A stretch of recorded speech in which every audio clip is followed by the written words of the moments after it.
2022ஆம் ஆண்டு கலைஞர் எழுதுகோல் விருது மூத்த பத்திரிகையாளர் VN சாமிக்கு வழங்கப்படும் என முதலமைச்சர் மு.க. ஸ்டாலின் அறிவித்துள்ளார். விவரங்களோடு இணைகிறார் எமது செய்தியாளர் ராஜேஷ். விவரங்கள். வணக்கம். தமிழக அரசினுடைய அந்த முக்கியமான அறிவிப்பு ஒன்று வெளியிடப்பட்டிருக்கிறது. முதலமைச்சர் அவர்கள் அதனை வெளியிட்டிருக்கின்றார்.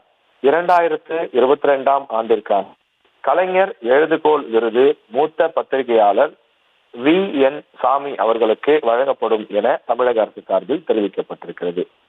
தமிழ் வளர்ச்சி மற்றும் செய்தித்துறை அமைச்சர் அவர்கள் தமிழ்நாடு சட்டப்பேரவையிலே 2021ஆம் ஆண்டு சமூக மேம்பாட்டிற்காகவும் விளிம்பு நிலை மக்களின் மேம்பாட்டிற்காகவும் பங்காற்றி வரக்கூடிய சிறந்த இந்த இதழியலாளர்களை கண்டுபிடித்து ஒருவருக்கு ஆண்டுதோறும் கலைஞர் எழுதுகோல் விருது மற்றும் அதனுடன் 5 லட்சம் ரூபாய் பரிசு தொகையும் பாராட்டு சான்றிதழுடன் வழங்கப்படும் என்று அறிவித்திருந்தார்.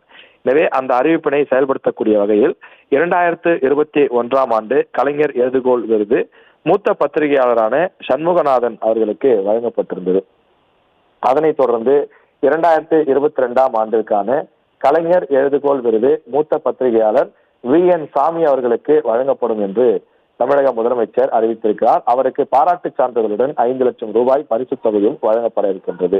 பத்திரிகை துறையில் 50 ஆண்டுகளுக்கும் மேல் பணியாற்றி முதிர்ந்த அனுபவம் பெற்றிருக்கக்கூடிய அவர் மதுரை வில்லாபுரத்தை சேர்ந்தவர் என்றும் இளமையிலே தந்தை பெரியார் அவர்களுடைய உதவியாளராக திகழ்ந்தவர் என்றும் தமிழ்நாடு சுதேசமித்திரன் ஆகிய இதழ்களிலே பணியாற்றி 1968 தினமணி நாளிதழில் சேர்ந்து 20 ஆண்டுகள் பணியாற்றி தலைமை செய்தியாளராக உயர்ந்து 1989ஆம் ஆண்டில் பணி ஓய்வும் பெற்றிருக்கிறார். எனவே அவருடைய அந்த சேவையை பாராட்டி தமிழக அரசு சார்பில் கலைஞர் எழுதுகோல் விருது வழங்கப்படும் என தமிழக அரசு அறிவித்துள்ளது. செய்திகளை உடனுக்குடனும் துல்லியமாகவும் தெரிந்து கொள்ள சப்ஸ்கிரைப் பண்ணுங்க.